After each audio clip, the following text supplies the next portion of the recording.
Donc, Monsieur Philippe Megali, notre grand expert dans le domaine économique, comment vous trouvez les efforts adoptés par l'État égyptien visant à localiser l'industrie en général, notamment quelques industries en particulier, comme par exemple le bateau de pêche, l'automobile électrique. Est-ce que vous, quand même, pouvez nous donner un peu plus d'explications concernant les avantages dont dispose actuellement l'Égypte dans le domaine de l'industrialisation et quels sont les défis qui se dressent justement sur le terrain et qui, si je peux dire, et qui essayent de freiner tout dopage donné par le gouvernement égyptien afin d'avoir une sorte d'avancement dans le domaine de développement industriel en Égypte?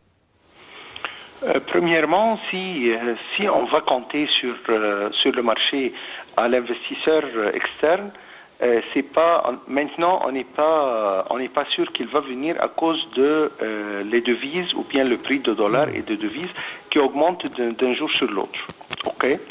Parce que maintenant il craint qu'il va transformer son argent de dollars à livre égyptien, il va investir, il va faire des usines, il va produire, il va gagner et après quelques années, s'il va transférer son argent en dollars, peut-être la différence de prix de devise, il va avaler tous ses profits de l'activité commerciale. On doit être franche et voir ça très bien que c'est un facteur qui freine maintenant les investisseurs externes. Ouais. Donc, on est sur le marché avec les investisseurs, les gens, avec leur monnaie, et qui veulent investir et faire des usines et de fabrication et de localiser la fabrication et la production sur les investisseurs égyptiens ou bien les capitaux arabes. Ok. Maintenant, ces deux forces sont sur le marché. On veut très bien les encourager à faire des projets, à investir, à produire, et bien sûr, on essaye de les encourager de mettre tous les services sur ces projets pour qu'elles soient gagnantes et les businessmen, en gagnant en plus, s'influencent sur les recettes des impôts, des taxes et pour embaucher des gens et faire travailler des gens, le cycle économique et commercial va être avec une situation de mieux en mieux gagnante pour tout le monde. Ouais. Ouais. L'autre force qui nous freine maintenant d'encourager les gens, c'est le taux d'intérêt des dépôts bancaires. Le taux d'intérêt, je dois maintenant convaincre les gens que si vous allez faire des projets, ça doit vous rapporter plus que 20% comme pourcentage de profit. Parce que moins que ça, qu'ils mettent leur argent à la banque et prenez les intérêts bancaires. Bien sûr. Donc, vous devez faire vos études de marché avec les points forts de ce qu'on est, de la situation des points forts du marché égyptien.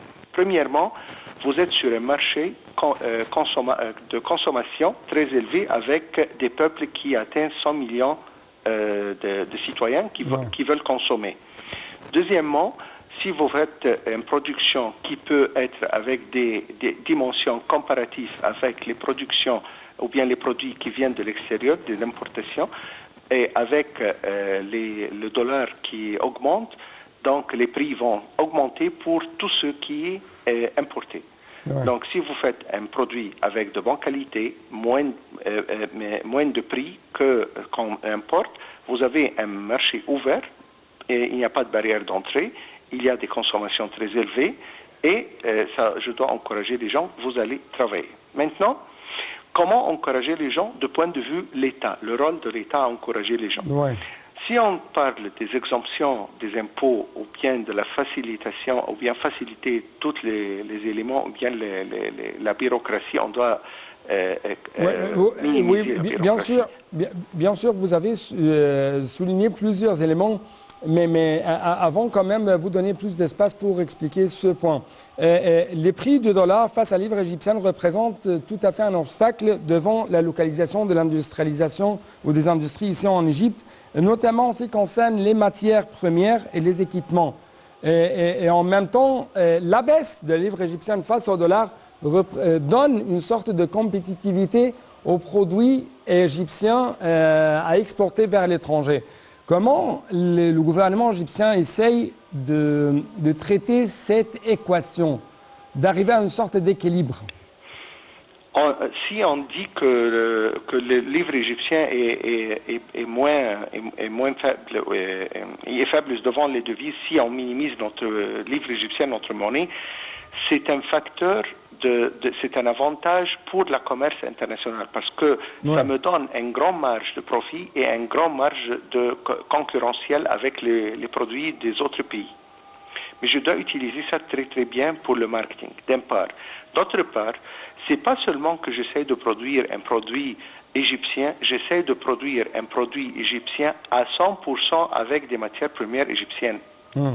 Sinon, j'ai pas le profit à 100% que je peux économiser ou bien minimiser mes prix. Parce que si je compte sur des matières premières étrangères, mais j'ai le même problème, j'ai des matières premières qui doivent être importées avec le dollar, donc ça va augmenter les coûts et ça va augmenter le prix final ou bien le prix de produit final. Donc je veux, l'équation, ça doit être comme ça. Je veux un produit égyptien avec des matières premières égyptiennes. Les machines, je l'achète une fois pour la vie. J'achète les machines, c'est pas tout le temps, c'est pas tous les jours.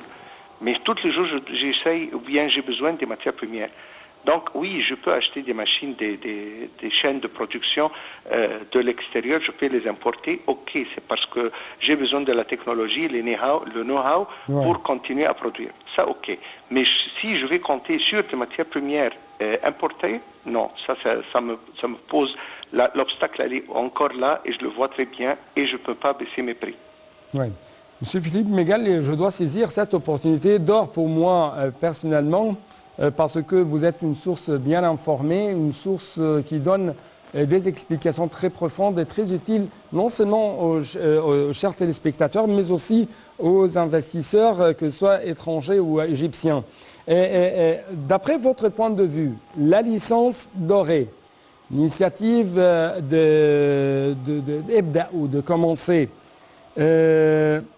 comment ces deux initiatives peuvent vraiment résoudre les problèmes des industriels concernant les longues procédures à prendre pour, si je peux dire, pour arriver à finaliser les papiers avant de mettre en place des industries?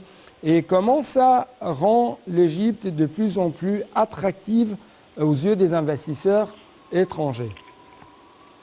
Comme on dit dans l'économie, time is money. Le temps, ça me coûte beaucoup d'argent. Et si j'ai maintenant tout mon argent, il est présent, ce sont mes capitaux propres, ok, j'ai un petit problème.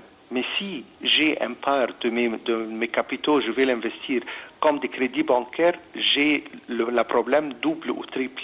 Parce que maintenant, le temps avec des intérêts bancaires aussi. Donc, ça m'encourage à travailler. Si vous allez m'aider à faire tous les éléments, à faire toute la préparation du projet et minimiser le temps de la création des sociétés et le temps de finaliser tous mes papiers, mes certificats pour commencer à produire, ça m'encourage très, très bien à investir.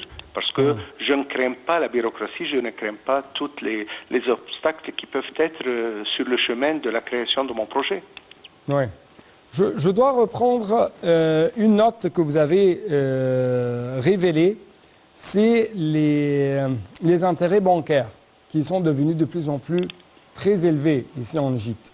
Comment ça a affecté négativement ou positivement l'industrialisation ici en Égypte ou le développement industriel et comment ça a affecté quand même le taux d'emploi en Égypte?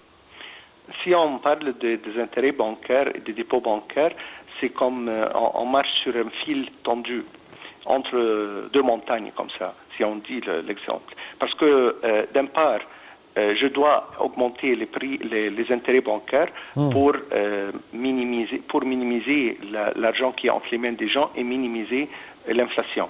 D'un part. D'autre part, je dois essayer d'aider les gens qui ont un somme de monnaie fixe, qui sont à la retraite par exemple, qui n'ont pas d'autres sources de recettes que les intérêts bancaires.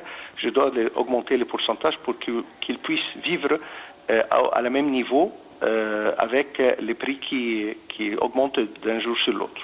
Ouais. Mais d'autre part, quand les intérêts des dépôts ils vont être augmentés, donc les intérêts aussi pour les crédits ils vont être augmentés aussi. Ouais. Et cela, ça freine les gens ou bien ça augmente les coûts des crédits bancaires pour des usines, les commerçants, les gens qui veulent de l'argent des crédits de la banque pour faire des activités commerciales. Ouais. Ouais. Donc ces deux pôles, on doit voir les avantages et les inconvénients de faire gonfler les intérêts bancaires. Ouais. Ma dernière question, ça sera à quel point vous trouvez que les différentes crises mondiales et la perturbation des chaînes d'approvisionnement poussent l'Égypte à remplacer les marchandises importées à être industrialisées localement. Autrement dit, à quel point nous pouvons vraiment remplacer une très grande gamme des marchandises importées à être fabriquées localement? On peut faire ça très bien, mais on doit être si sérieux de faire ça avec des plans sur un long chemin avec des étapes si précises. Après la Covid et après la guerre, maintenant on est sûr, on est certain, on a déclaré très bien la crise des marchandises qui sont disparues des marchés. On voit très bien qu'est-ce qu'on a besoin d'essayer, sur quel secteur on doit commencer à produire nos marchandises. Les crises doivent être réglées ou solvées à travers la production égyptienne à travers des usines dans l'Égypte, parce que ça nous déclarait comment on ne peut pas vivre sans quelques produits, qu'on est compté à 100% à importer, ou bien à un pourcentage si important qu'après, avec les facteurs mondiaux, ils n'étaient pas présents sur notre marché. Monsieur Philippe Megali, notre grand économiste, notre grand conseiller économique au sein des conseils des ministres, merci beaucoup pour de tels éclaircissements de votre part. Merci et merci, bonne fête monsieur. à tous. Donc, chers téléspectateurs, nous, bien sûr, nous devons procéder à un autre reportage et avoir une autre intervention téléphonique concernant toujours l'industrialisation ou la localisation des industries en Égypte.